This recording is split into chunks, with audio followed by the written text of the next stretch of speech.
Meu nome é Aguinaldo Neri e eu trabalho com mentoria, reprogramação mental e meu objetivo de vida é organizar pessoas, ajudar pessoas a equilibrar o seu emocional e principalmente começar e terminar, se desprender de algumas questões do passado, traumas, abusos, até porque eu vivi algumas questões emocionais que me ajudaram a chegar onde eu cheguei.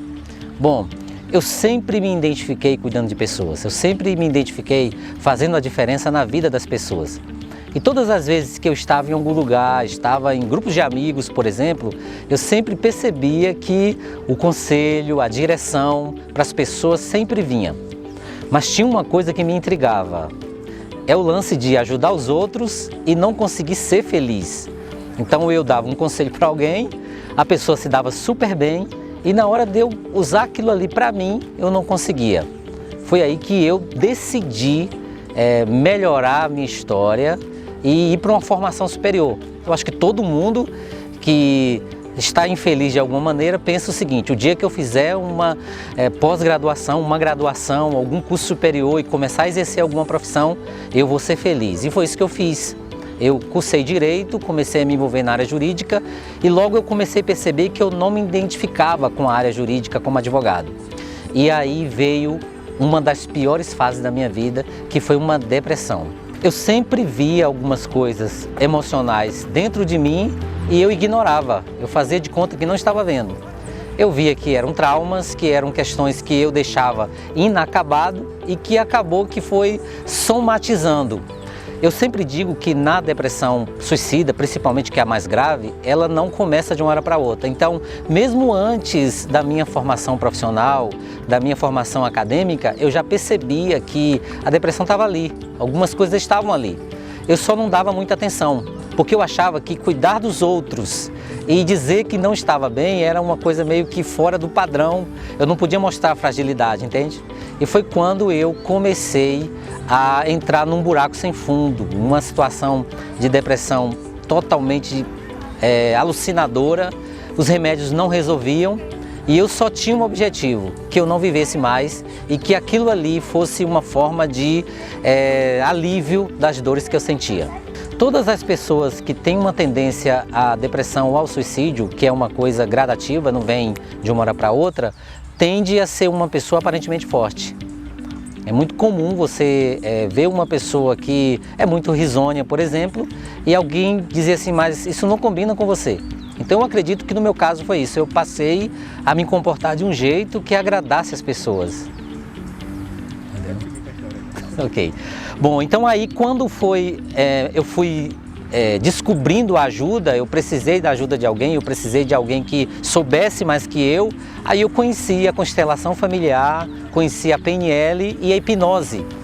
Cada sessão, cada processo que eu passava, cada etapa que eu passava, eu tinha mais convicção de que faltava era exatamente aquilo ali. Faltava um mentor, faltava alguém que me ajudasse a seguir em frente, que não permitisse que eu ficasse em altos e baixos.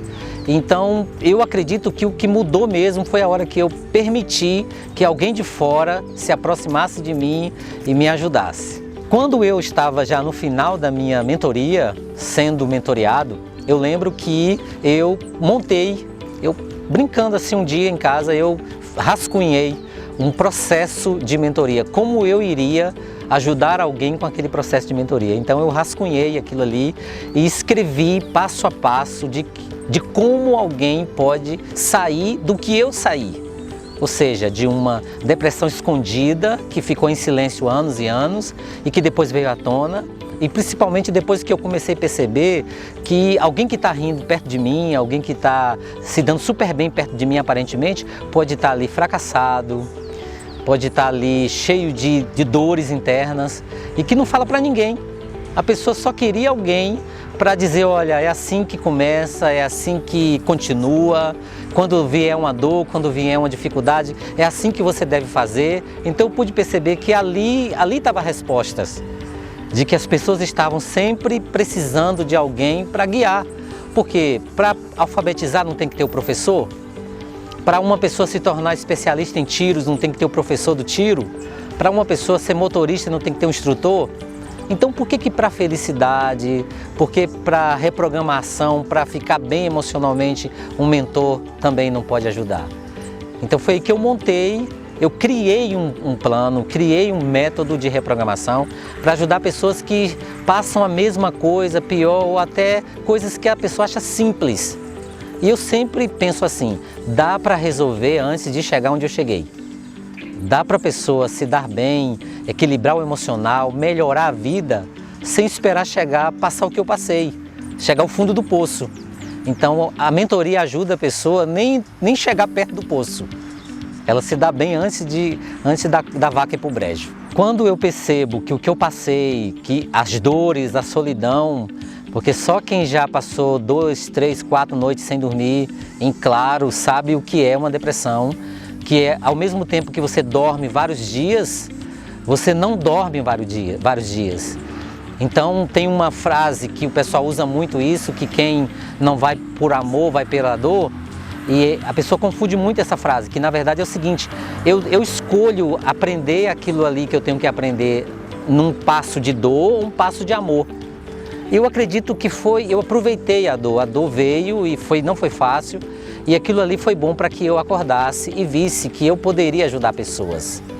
E eu lembro de várias situações do direito, na área da advocacia, que eu me envolvi, que o conflito estava ali e eu só poderia garantir o direito, eu não poderia garantir a solução da vida da pessoa.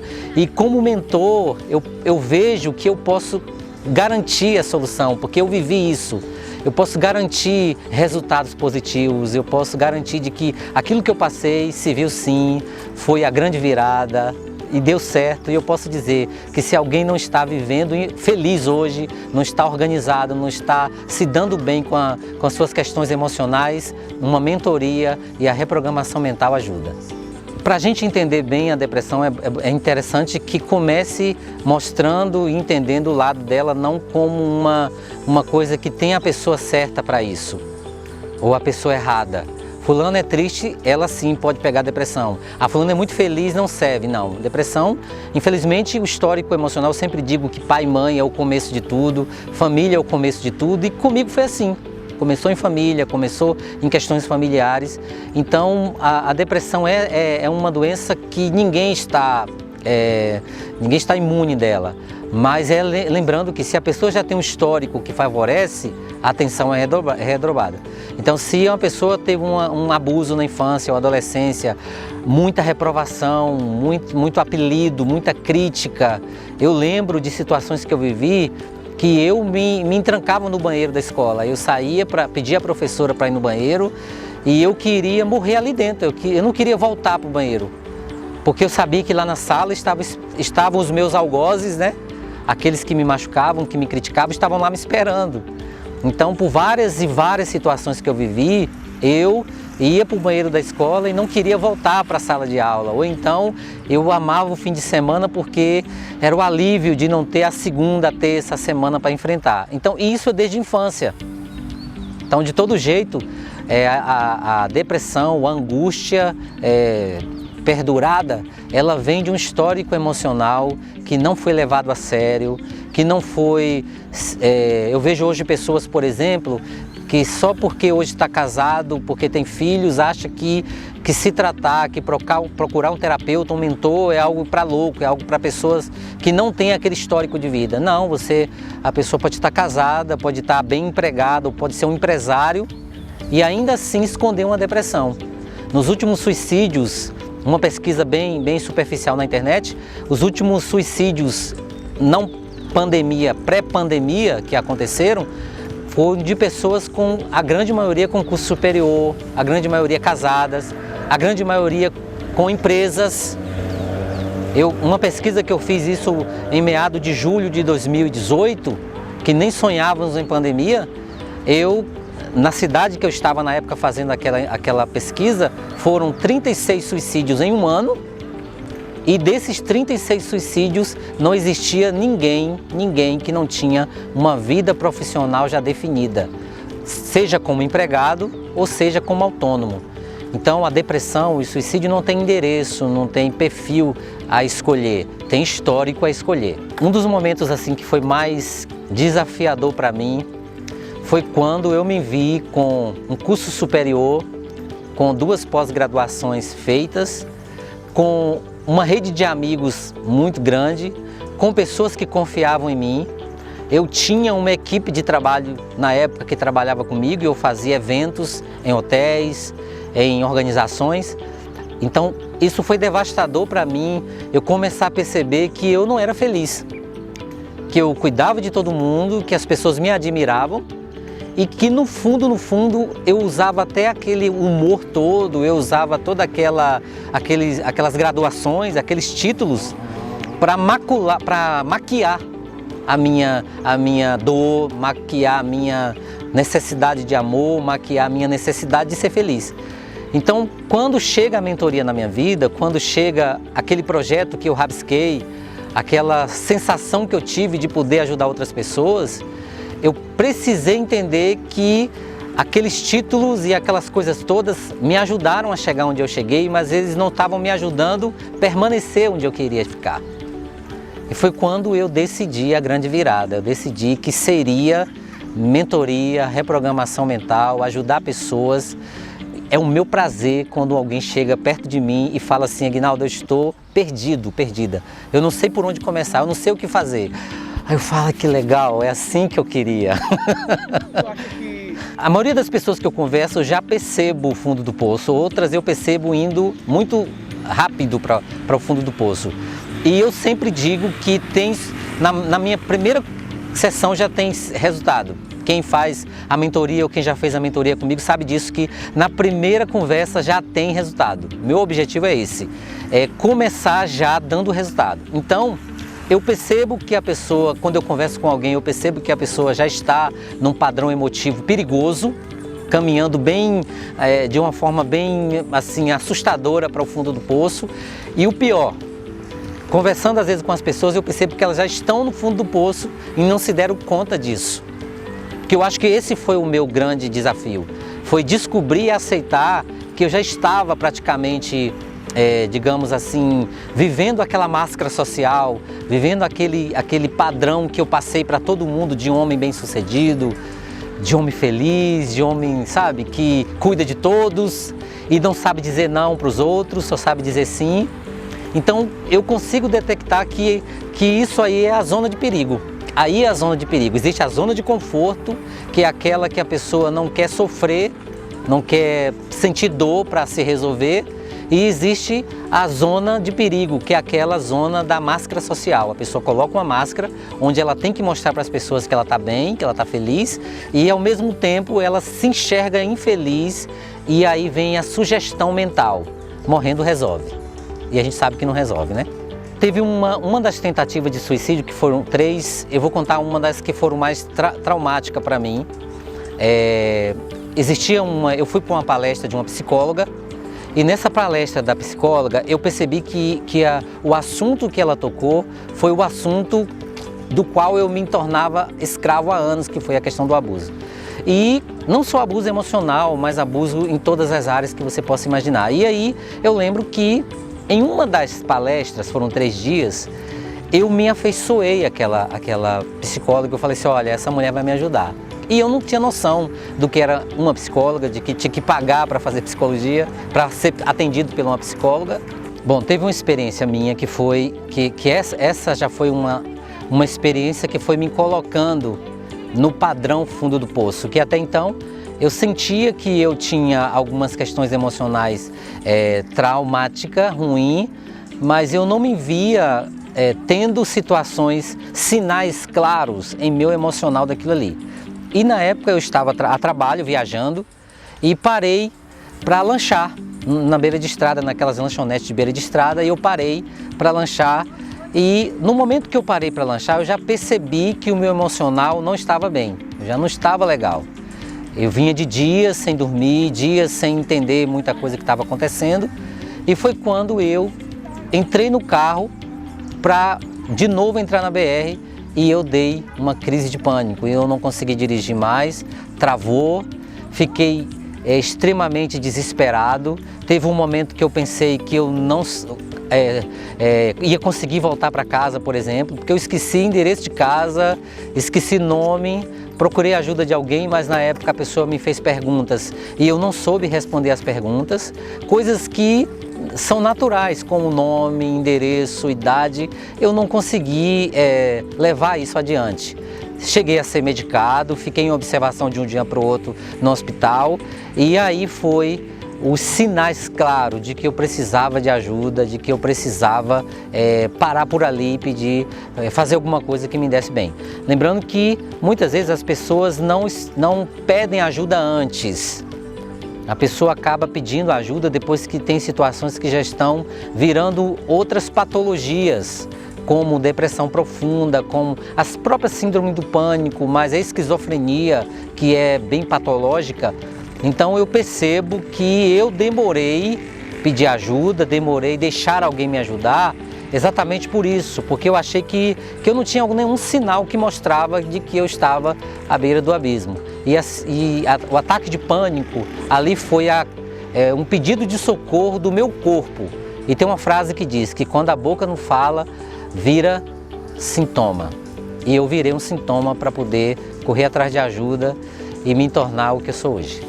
Tem uma fala de Jesus, que é o maior dos mestres, que ele diz que quando a gente conhece a verdade que a gente conhece traz liberdade. E as pessoas pegam essa frase e colocam muito no âmbito religioso, como se fosse assim, se eu conheço o fator de tal religião, eu fico livre dentro da religião. E isso não é verdade. Jesus quis dizer que quando você conhece a verdade sobre você, você passa a ser livre em você.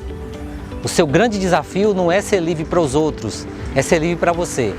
E o engano das pessoas é achar que o corpo, que a saúde física, que a saúde emocional não estão ligadas. Nós somos completos. Então, se você guarda, por exemplo, uma pessoa que guarda muito rancor, muita falta de perdão, a tendência é ela ter câncer. O câncer de mama, o câncer de ovário, em mulheres no caso, né? O câncer no útero, o câncer de esôfago, de pulmão, câncer de pulmão, são câncer em sua grande maioria vindo da falta de perdão, do sofrimento guardado. Você tem noção da pessoa guardar um monte de comida na geladeira e não consumir? Você imagina uma geladeira com 10 anos com a mesma comida ali dentro. Quando você abre a geladeira só tem coisa podre. A mesma coisa são as emoções tóxicas que alguém guarda. Você imagina uma pessoa guardar, por exemplo, lembranças de um aborto. Uma pessoa que foi obrigada a fazer aborto pelo pai, ou pela mãe, ou pelo namorado, e ela guarda aquilo ali, ela pratica o aborto com 16 anos, agora ela está com 40. Ela guardou aquilo ali 24 anos. Você imagine uma coisa tóxica guardada 24 anos. O corpo tem que pôr para fora aquilo ali, porque se eu tomo água, por exemplo, eu vou no banheiro. Se eu como também, eu vou no banheiro. Então, e se eu guardo um sofrimento, uma situação tóxica, como é que sai? Sai através das doenças, sai através dos comportamentos psicossomáticos que geram até mortes. Então, eu tinha sinais claros no estômago, em rins, direto eu tinha infecção urinária, por exemplo, infecção de gargantas, e eu depois fui descobrindo, principalmente na constelação familiar, que é uma das ferramentas que eu uso, que se você não cuida bem dos seus laços familiares, esses laços acabam destruindo a sua imunidade, destruindo o seu equilíbrio e, por fim, acabando com sua saúde física. Olha, a falta de foco nos processos de reprogramação mental e mentoria, eu vejo que às vezes a pessoa pensa que o problema é o pai, é a mãe, o problema é o marido, a esposa. Eu vejo muitas pessoas colocando nomes para justificar os seus fracassos. Mas aí quando a gente vai estudar direitinho, a gente descobre que a falta de foco é a causa de uma confusão assim imensa na vida. Agora o melhor, o que é que gera a falta de foco? É a falta de planejamento, a falta de meta. Se a pessoa descobre, por exemplo, se a pessoa tem alguém que ajuda passo a passo, sendo mentor, sendo educador emocional, para a pessoa começar bem, automaticamente lá na frente ela não vai desistir, porque ela começou bem. Então tem um ditado que diz assim, que se você for para o mar, você tem que prevenir em terra. Antes de você ir para qualquer projeto, você tem que começar a estudar sobre o projeto, sobre você também, porque vai exigir muito de você. Então, eu também tinha muito isso, eu desistia com facilidade. Às vezes, quando eu percebo projetos na minha vida se iniciando e concluindo, eu fico lembrando como era antes. Era desesperador, porque eu percebia que eu começava, mas eu dava um jeito de não dar certo, sabe? Quando você fica se sabotando. E muita gente faz isso. A falta de foco é uma necessidade que a pessoa tem de dar errado. Então ela começa dizendo para ela mesma, eu sei que não vai dar certo porque eu já comecei várias coisas e não deu. Quando começa a dar muito certo, ela fica achando estranho, ela pensa assim, tá muito fácil, esse negócio vai dar merda. Então é exatamente por isso, a falta de foco faz você criar um diálogo interno, um diálogo interior que faz você desistir e que faz você dar errado mesmo antes de dar errado. Quando eu não aceito o que vem de você, é porque eu não aceito o que vem de mim. Então, quando uma pessoa, por exemplo, fala assim, nossa, eu não gosto daquele trabalho, todo mundo é chato. A pessoa está enxergando no outro aquilo que tem nela. Eu só consigo enxergar em você algo que eu já enxergo em mim. Agora, se eu convivo com as pessoas e falo assim, olha, meu trabalho é maravilhoso, gosto demais de fulano, aquela pessoa incrível, um bom profissional, como é bom trabalhar naquele lugar, ou como é bom fazer parte daquela família. Então, essa coisa de se ver faz com que você veja melhor o outro. Então sempre vai ser assim. Quando eu conseguia ver a qualidade dos outros, eu não conseguia ver as minhas qualidades. É tanto que sempre falo nas minhas palestras assim, que eu programava para dar errado. Eu programava para os outros darem certo e depois eu programava para mim dar errado. Então eu ia numa palestra e era bem aplaudido, e eu chegava e entrava no carro já dizendo assim, eu não sou tudo aquilo não. Tem alguma coisa errada, porque as pessoas, será que eu falei alguma coisa ali, as pessoas entenderam o outro? Ou seja, eu insistia em concordar na mentira emocional que eu sustentava e não nos elogios, nas pessoas que conviviam comigo. Então a pessoa dizia assim para mim, olha, você é muito bom no que faz. E aí eu dizia assim, se ele me conhecesse de verdade, ele não ia concordar comigo. Ou seja, olha que perigo, a gente esconde o bom, aliás, desculpa, a gente guarda o que é ruim pra gente, a coisa tóxica, e entrega o melhor para os outros. E quando alguém quer devolver pra gente o que a gente entregou de bom, a gente não aceita exatamente por isso, porque assim como o cigarro vicia, a bebida vicia, qualquer coisa vicia, o sofrimento também vicia. Então a pessoa fica viciada em tratar-se mal. Então automaticamente a depressão, a angústia, a inconstância, principalmente a inconstância, faz a pessoa se sentir bem um dia, mal o outro, e isso aí vai para o casamento, vai para o emprego, o dinheiro. Ou seja, uma pessoa que não sabe cuidar bem das suas emoções, não sabe cuidar bem do seu dinheiro. Eu sempre uso um exemplo para mostrar o final do meu processo, que foi muito dolorido, e o início da nova etapa como mentor. Primeiro, eu sempre uso o exemplo da cobra. A pessoa é picada numa cobra e a mesma cobra que o picou, o veneno é usado para o antídoto, correto? Então eu sempre estou atento a isso, de que as coisas que eu passei serviram do antídoto para ajudar outras pessoas. Então eu senti que eu estava preparado quando eu rascunhei um plano sobre mentoria. Eu vi que aquele plano ali ajudaria muita gente e eu convidei uns amigos, liguei para uns amigos que eu achava que confiavam em mim e falei para eles, olha, estou com um plano novo aí e eu preciso de um cobaia, eu preciso de alguém para colocar em prática isso. E falei a duração direitinho e os meus colegas corajosos toparam eu fazer laboratório. E foi quando eu comecei. Então, quando é que eu comecei a entender que eu estava pronto? Quando eu comecei a fazer com os meus amigos para experimentar e eu comecei que do primeiro já deu resultado. Meus primeiros clientes, assim, que eram meus amigos, foram duas amigas minhas advogadas que tinham formado comigo, tinham feito direito comigo e nós começamos a fazer a mentoria e quando começamos a fazer a mentoria na primeira semana, eu já comecei a ver resultado no que ela fazia, naquilo que a gente estava planejando. Aí pronto, eu falei, pronto, é isso mesmo, eu vou fazer, não tenho dúvida, e hoje eu não tenho dúvida de que o que deu certo para mim, dá certo para quem permite-se ser mentoreado e ser cuidado e passar pela reprogramação. Bom, eu não uso para ajudar pessoas focando no erro delas, porque eu não penso e não acho que a ferida vem porque alguém decidiu ser ferido. Ah, eu vou fazer isso aqui, eu sei que aquele relacionamento ali é um relacionamento que vai ser abusivo, mas eu vou entrar porque eu tô doido para ficar numa relação abusiva, não? É tão bom. Então eu não penso assim, eu penso que na grande maioria tem um sistema, lembra que tem um sistema. Eu sempre uso o exemplo da mesa de xadrez, o tabuleiro de xadrez. São várias peças, onde tem 2 jogadores e esses jogadores têm que movimentar as peças com a finalidade de ganhar. Então eu costumo dizer que você movimentou a sua vida. Você movimentou relacionamentos, você movimentou empregos, você movimentou questões de ofensa, ou seja, alguém te ofendeu e você decidiu se iria guardar ou não aquela ofensa, perdoar ou não. Então eu acredito que a gente cresce com o sistema que a gente tem. Aquele mesmo sistema que te deixou ferido vai ser o mesmo sistema que vai te trazer a restauração e a cura nas suas emoções.